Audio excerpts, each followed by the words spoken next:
गद्दारों के कारण ही माटी हारी जाती है, कुत्तों की सेना भी सिंहों को नोच नोच खाती है।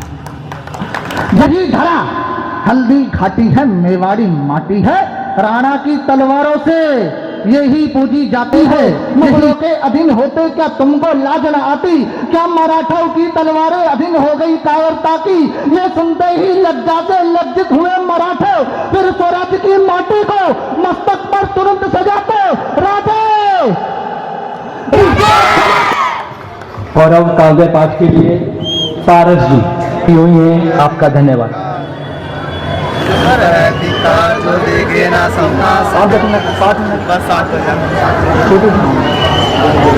भारत माता की, भारत माता की स्वरचित कविता छत्रपति श्री संभाजी महाराज के ऊपर है, थोड़ा ध्यान सुनना।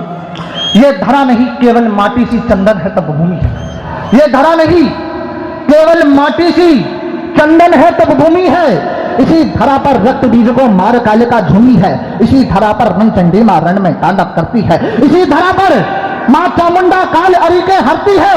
इसी धरा पर कायरता का त्याग कराया जाता है, बलिदानों को बलिदानी का पाठ पढ़ाया जाता है। इसी धरा पर मुंडों की माला भेंट चढ़ाई जाती है। यही धरा जगजननी मां आदि शक्ति कहलाती है। यही धरा हल्दी घाटी है, मेवाड़ी माटी है, राणा की तलवारों से यही पूजी जाती है। यही चखाया जाता है स्वाद किसी तुलजा का। इसके ही खातिर अरियों की गर्दन काटी जाती है। जब माटी को भेंट प्राण चढ़ाकर लाल किया जाता है, देवी के दुर्जन कंठों को बेहाल किया जाता है, जब मातृभूमि के चरणों में दुर्जय फाल दिया जाता है, तब वीरों से रणभूमि में काली बिगड़ जाता है। तब वीरों से रणभूमि में काली बिगड़ जाता है।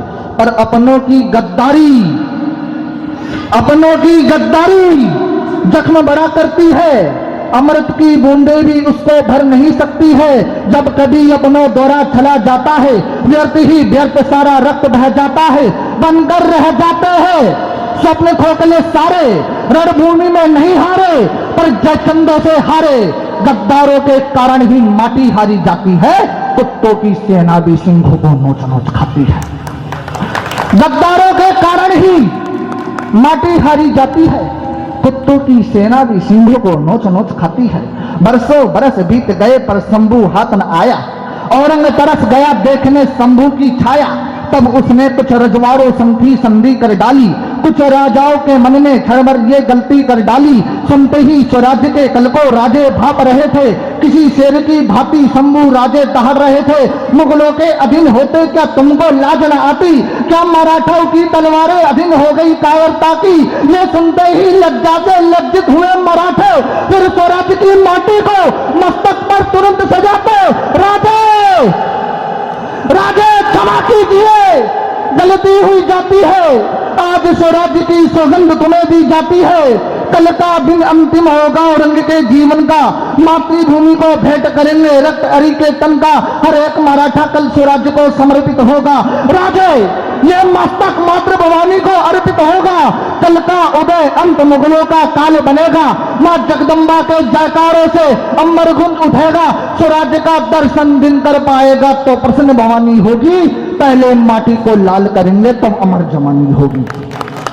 पहले माटी को लाल करेंगे तब अमर जवानी होगी। पर छलियों का छंदों का घात बुरा होता है।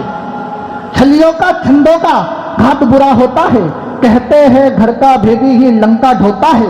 जब किसी देश के कारण आ पड़ता है संकट भारी, तब वंश खोखला कर देती है अपनों की गद्दारी। जब किसी देश के कारण आ पड़ता है संकट भारी, तब वंश खोखला कर देती है अपनों की गद्दारी।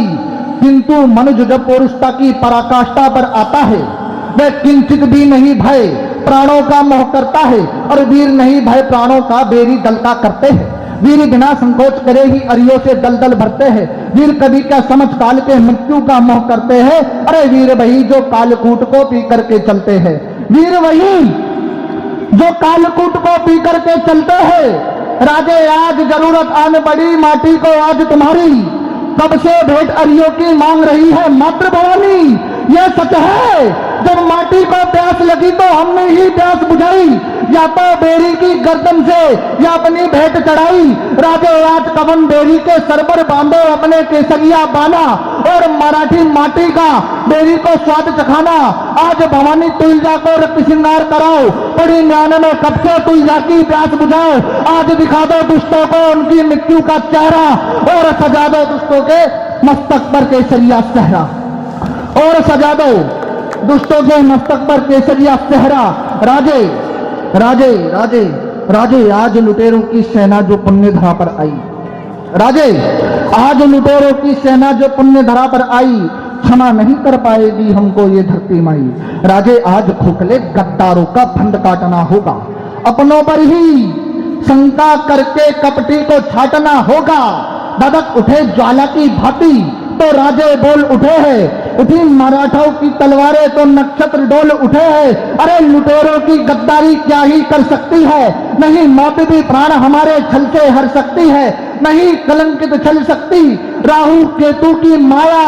दिनकर को ग्रहण लगाने वालों का हमसे डरता है साया, मन का दमन एकमात्र कोई कायर ही करता है, कोई नपुंसक ही होता है जो प्राणों का मोह करता है, कोई नपुंसक ही होता है तो बस प्राणों का मोह करता है। बस धन्यवाद। हमारे इस ओजस्वी काव्य पाठ के लिए हम अपने सेवक का देश के सेवक